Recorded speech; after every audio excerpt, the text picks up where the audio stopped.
अनिल गोयल यांनी ठाकरेंच्या शिवसेनेला रामराम ठोकला. मला त्याच्यातलं काही माहित नाही, पण असे बरेच रामराम ठोकणारे आहे. कारण की तिकडे राम राहिला नाही म्हणून ते रामराम ठोकताय. हो, काल मंत्री गिरीश महाजन यांनी बोललेलं आहे की भुजबळ जे आहे हे महाराष्ट्राचे तिसरे उपमुख्यमंत्री होऊ शकतात. कुठेतरी महाजनांची नाराजी जाणवली जातात. नाही, ऑलरेडी भुजबळ साहेब पहिले पण उपमुख्यमंत्री राहिलेले आहे. ते काय आजच म्हटले असं नाहीये. मागच्या काळात त्यांनी उपमुख्यमंत्रीपद भोगलेलं आहे आणि माणूस काही होऊ शकतो. शेवटी पक्षाने जबाबदारी टाकली तर कोणी माणूस काही होऊ शकतो. पण मात्र बघायला गेलं तर पालकमंत्र्यांचा आवाज नाशिकचा अद्यापही तसा कायम आहे. सरकार बसलेली अद्यापही पालकमंत्री होत. मी नेहमी आपल्याला सांगतो, हा माझ्या अखत्यारीतली बाब नाहीये. ही पक्षाच्या वरच्या ज्येष्ठ नेत्यांची बाब आहे. ते जे ठरवतील ते होईल.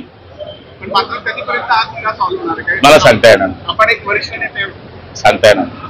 दोन्ही ठाकरे बंधू एकत्र येतील. मी तर हो सांगितलं ना, यावं असे आमची शुभेच्छा आहे. पण राऊतांच्या बोलण्यावर किती लोकांचा विश्वास आहे हे मला माहिती नाही. अशी चर्चा आहे की राऊत चालत नाहीये कोणालाच चाललेलं नाहीये. न चालणारा नाणं आहे ते. दत्तक पुत्र जसे असतात किंवा आयती प्रॉपर्टी त्यांना भेटते, तसं हे दत्तक पुत्र आहे. भुजबळांनी सांगितलं आहे की मला अनेक पक्षांचा ऑफर होता, मात्र मी एकच पक्ष धरून ठेवलेला होता. उद्धव ठाकरे यांना भाजपची भुजबळ साहेबांचा तो त्यांचा व्यक्तिगत विषय. चला तुम्ही जावा.